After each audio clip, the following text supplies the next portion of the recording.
way. What the? Okay. Listen, okay. If you haven't realized, we will be diving into the story of Aaliyah. Y'all, I can't believe there okay, and so a lot of times when Aaliyah's death comes up, right, a lot of people love to compare her to other artists. But for some strange reason, people love to compare Aaliyah to Beyonce. Let's talk about it real quick. They say that if Aaliyah never passed on, that Beyonce would not be who she is today. I don't know if that's true. I'm gonna be very, very honest with you. I don't know if that's true because, you know, we have a lot of powerful other artists on the planet with Beyonce. Like, Beyonce's probably like one of the biggest pop stars out there, right? But on her level as well, we do have like Taylor Swift, we have Rihanna. That's just naming because we're not gonna go down that rabbit hole. But I do believe if Aaliyah did not pass, I still believe that Beyonce would be Beyonce. You know, they both have their own talent. Let's talk about it real quick because I've watched a couple of other videos and everyone seems to want to compare Beyonce to Aaliyah. So let's take a minute or two and then we'll dive in. So let's talk about it. They both have looks, right? So they both would win in that category. They both can dance. Now, Aaliyah can dance her ass off, so can Beyonce. But I'm not sure if Aaliyah would be the one dancing in like 7-inch heels. I don't know. We never got that chance to see that. But let's just scrap the heels for 1 second, right? They both can dance. Now this next part, I might get chewed out for it, but we're being honest.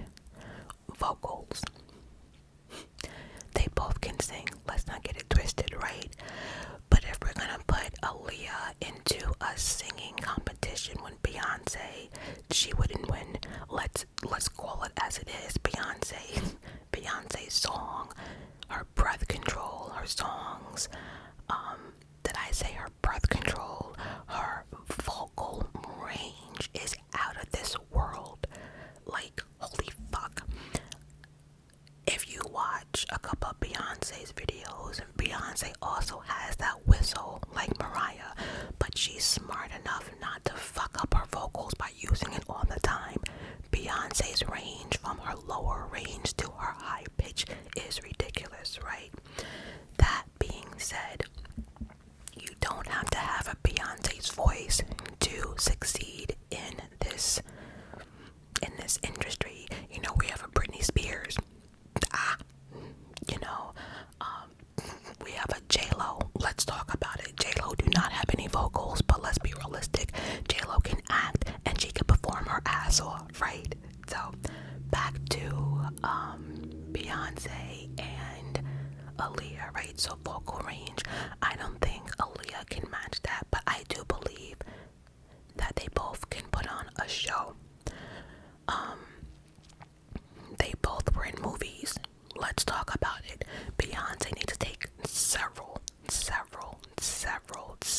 seats when it comes to acting. Like several seats. Let's talk about it. I am part of the Beehive, but I'm also being realistic. She sucks. I think it was that movie, I think it was Obsessed, and she cursed in it. I think she said like motherfucker or something like that, and I just cringed. It just wasn't, it's a no for me. Beyonce, I'm sorry boo boo, but take several fucking seats when it comes to acting. But Aaliyah, I loved Aaliyah in any movie that she did. Let's talk about it, right? It's like J-Lo don't have the vocals, but I love J-Lo in movies. I love J-Lo as an actress.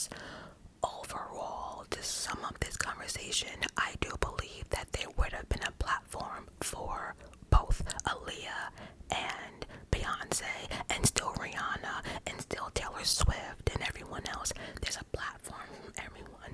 I wish people would stop pinning one another or one celebrity off another, because it's not a good look. But anyway, baby girl Aaliyah was born January 16th, 1979, and unfortunately she died on August 25th, 2001. So I'm going to do this video. We're going to do some fun facts about Aaliyah, and then we're going to get into the day of her death, because that shit, her death, oh hell no. Oh, let's go. So let's see what's up first. It says it's mind-blowing that we're coming up on 20 years since the late great Aaliyah passed away. Baby girl may have lived a short life, but fortunately for us, we got to see her shine like the star that she is during the time we did have with her. She was just beautiful. I remember, like, when she passed away, I remember my screensaver was like Aaliyah. I got an Aaliyah calendar. I was so hurt. Y'all don't get it. Aaliyah was living the good life at the age of 22 before she passed away.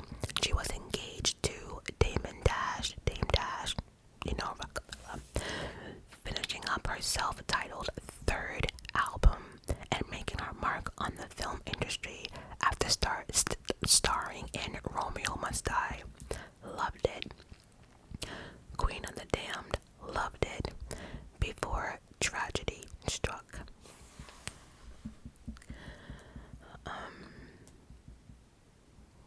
There's a quote from Beyonce. Every time I saw Aaliyah, she was happy. She had the presence that few people have. That's what I'm saying. Like, there was just something about her that was just pure. I don't know. Like, we didn't know her personally, but we felt it through the music. We felt it through, like, her interviews. We just felt it. Back then, in that day and age, our celebrities actually did real interviews.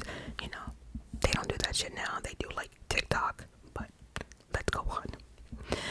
So Aaliyah performed on Star Search at the age of 10, and she sang My Funny Valentine in 1989. She would have been 8 years old. Aaliyah was the youngest singer to perform at the Oscars, with the 1998 Journey to the Past. She was only 19 then.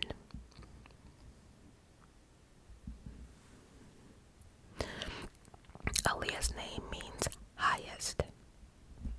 The highest one. That's pretty. Aaliyah is the niece of music legend Gladys Knight. Throughout her short career, Aaliyah won more than 30 awards, including Favorite Soul R&B Female Artist at the 2022 American Music Awards, Best Actress for Queen of the Damned at the 2002 BET Awards, and Top Hip Hop R&B Artist of the Year at the 2000 Billboard Music Awards. And I think this is not even doing anything, so let me just take this down. My selfie light is dying. Aaliyah was engaged to music mogul Dame Dash at the time of her passing.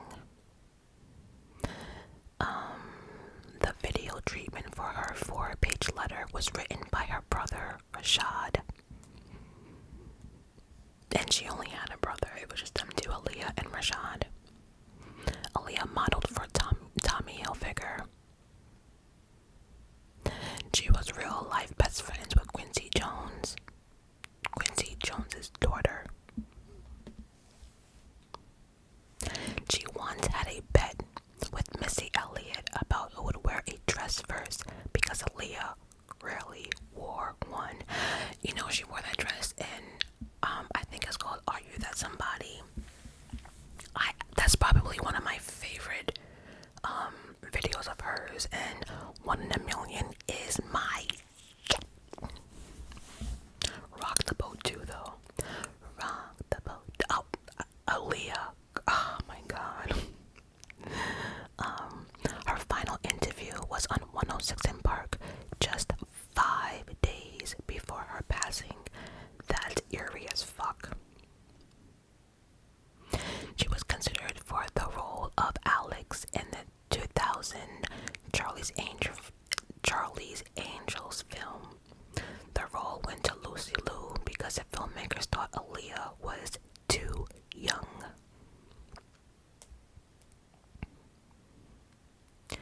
Aaliyah was nominated for an Academy Award for her song Journey to the Past, but she lost to My Heart Will Go On from the Titanic, and that was from Celine Dion.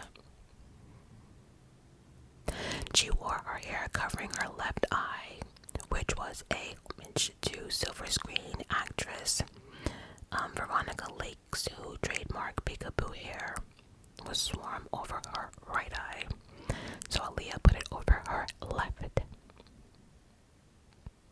Rock the Boat was written 2 years before it was released because a label didn't think Aaliyah was ready for such a sexual song. I think we have to remember that Aaliyah was young as fuck, right? That's why, again, it just pisses me off when I think about what R. Kelly was trying to do and did to her. Like, pow.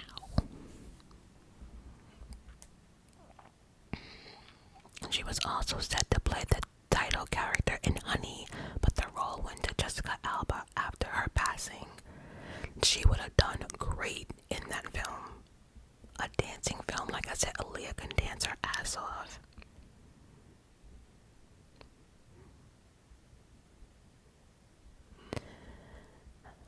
In order to get accepted into the Detroit School of Performing Arts, Aaliyah sang Ave Maria entirely in Latin. By the way, Aaliyah was very, very, very smart. Very smart. 4.0 GPA, y'all. Her untimely death pushed Mary J. Blige to clean up her life after years of alcohol and drug abuse. She has been credited for helping redefine contemporary R&B and hip-hop, earning her name Princess of R&B and Queen of Urban Pop. And so, that was a little something something about Miss Aaliyah. So,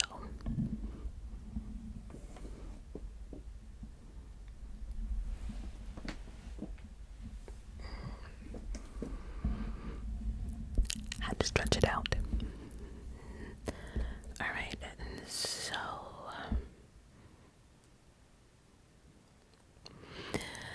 here is a story of the night Aaliyah died.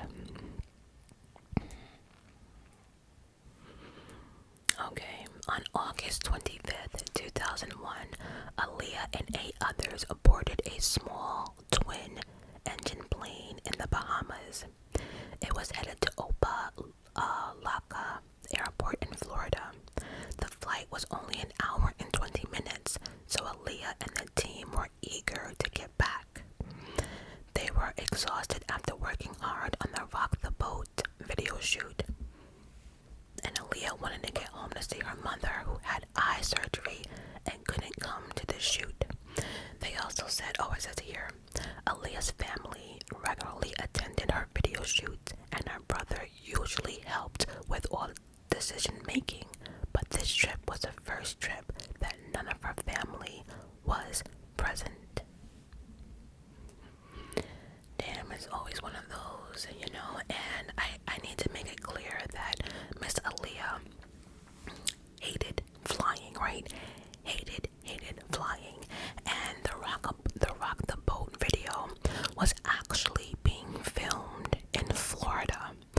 All of a sudden, I forgot his name, but production, all of a sudden he wanted to film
wonder. Never realized.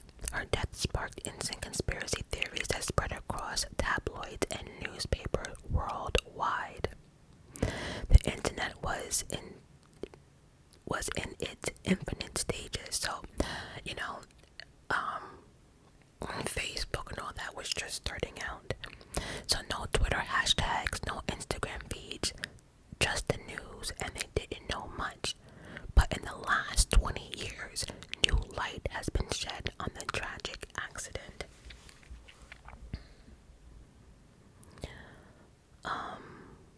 What was thought to be some elaborate conspiracy was just a tragic story of an icon gone way too soon. A plane that was too heavy and a pilot who shouldn't have been flying the plane in the first place. According to the Bahama police, the plane engine failed some 200 feet after takeoff and crashed in a fiery heap at the end of the runway. So a lot of people were saying, for somebody who was scared of flying, right, why would you get on that plane with seven other passengers and all the heavy equipment? Like, if I had a fear of flying, right, there would be no way in hell I'd be getting on that plane. So that being said, many wonder, why did she get on? Does that not make sense? And also too, there's been reports, and Damon Dash has said this himself, that Aaliyah called him and told him that there was something wrong, like she had this feeling about the plane, and he simply said, don't get on it, period, don't get on it. Dame Dash is rich, so he would have gotten his baby girl home, but he simply just said, don't get on it. But she wanted to get home so bad. But there has been new light to what actually happened to baby girl, so let's just keep reading on. It's not what we think. Pathologists would later confirm that the singer died from severe burns and a blow to the head. He also revealed she had a weak heart and that her body would have gone into shock while experiencing such a traumatic event. Even if she did survive the crash, her recovery would have been impossible. Investigators also discovered that the plane was overloaded by more than 700 pounds. That's the average size of 2 adult lions. The pilot pled no contest to a cocaine charge just 12 days before the accident and wasn't authorized to fly the aircraft. They found both cocaine and alcohol in his system. So again, you have this production right of a celebrity. Who the fuck is in charge? Okay, you would never see these headlines with BTS, right? Because when you're trying to secure your celebrities, right, you make sure you check out everyone. Like, if you're having a celebrity on your flight, whoever's planning, don't you get credentials? Don't you make sure they're clean? Drug test. Like, I can't even imagine how this man 12 days ago was busted with cocaine and liquor, and now they find that shit in the system like 12 days later. It's insane. Like, I know a lot of things have changed from then until now, and like I said, a lot of this probably would not happen as far as like the pilot, not being authorized in cocaine and drugs. I'm not saying like weather and stuff doesn't contribute to but in this particular situation, it's like, who ordered the plane and who said, okay, it was cool enough to put 700 pounds over the limit? Like, what? No one said, wait a minute, this plane is way too small for this shit, but Aaliyah knew.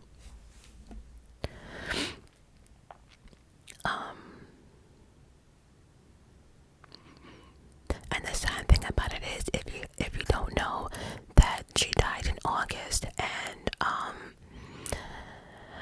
tragically, in September is when 9/11 came about, so her death got pushed to the side, and of course course 9/11 was the biggest news out there. So but yeah, there is new light that we have come across. So there is this guy that I need to pull it up. So there was a guy who was about 14 years old that was around during Aaliyah's death, and his family actually ran a cab company. The fuck? I'm trying to pull up.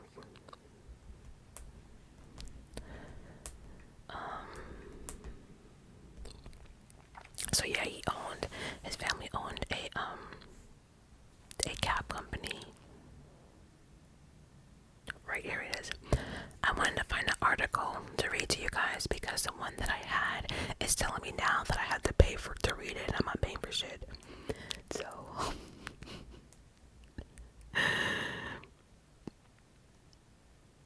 okay.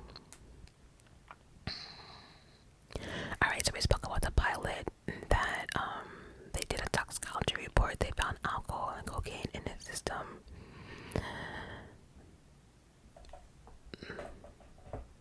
Okay. However, what remained a mystery since the devastating crash, right, almost 2 decades later, is initially suggested that Aaliyah, a known nervous flyer, had insisted on boarding the overloaded plane back in Miami, despite there being a chartered jet due to pick up her the following day. So yeah, like we said, her music video wrapped up early with her part anyway, and she wanted to get back. They're wondering, like I said, someone who was nervous, and so the plane was small and overloaded, and you knew the next morning that there was a jet for you. People had to wonder why she got on that plane, but it was later said that I think, well, let's read on. But in her upcoming book, Baby Girl, better known as Aaliyah, music journalist Kathy Iandoli, I think you pronounce it, I don't know, believe she's finally uncovered the truth. At first reported by the Daily Beast, that's the article that I was trying to get into that they told me I had to pay for. A Bahamian man who had been with the pop star just moments before her death has claimed that was not the case. Kingsley Russell, whose family ran a taxi and hospitality business in the island, he was just 13 years old on August 25th, 2001, when Aaliyah passed away. But he was with the star as his stepmother drove her and her team to the airport for her final flight back to the U.S. Russell got to work with Aaliyah's entourage as her team's package carrier, thanks to his aunt, Auntie Russell, Annie Russell, who ran a small hospitality business on the island. So basically, he's saying that he was with the star right before she passed away. As a teen, Russell claims that when the singer saw the plane to take her back to the U.S. mainland, she refused to get on a board and went back to sleep in the cab. His stepmother was driving, telling her team she had a headache. So a lot of times they said that Aaliyah would fake like certain, things because she did not want to get on the plane. But he's saying that as soon as she saw how small the plane was, she said, nope, I'm not getting on. There's another report that said that when she saw it, she actually walked away, got in the cab, and was going back to the hotel.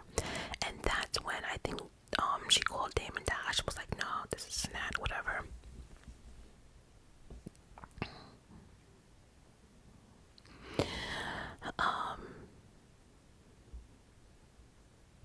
Aaliyah had just finished filming a music video for her song Rock the Boat, okay?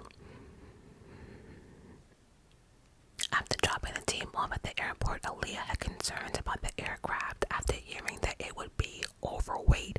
So again, she heard this. This shit is crazy, because like, why would anyone want to get on a plane hearing that it was overweight? I can't.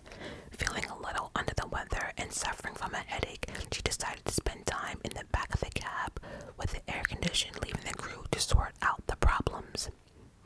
Later, according to Russell, someone from her entourage returned to her and asked her what the problem was. Aaliyah then said she repeated her concerns about getting on the plane, at which she was handed a sleeping pill. She fell into a deep sleep. Now, we don't know if she knew it was a pill. Maybe she thought it was something for her headache, but whatever it was, it knocked her out completely. Russell headed back into the airport while the star dozed into the back of the taxi. Upon entering the terminal, the book details how he could hear people bickering and arguing over the weight problem and the subsequent delays that were being caused.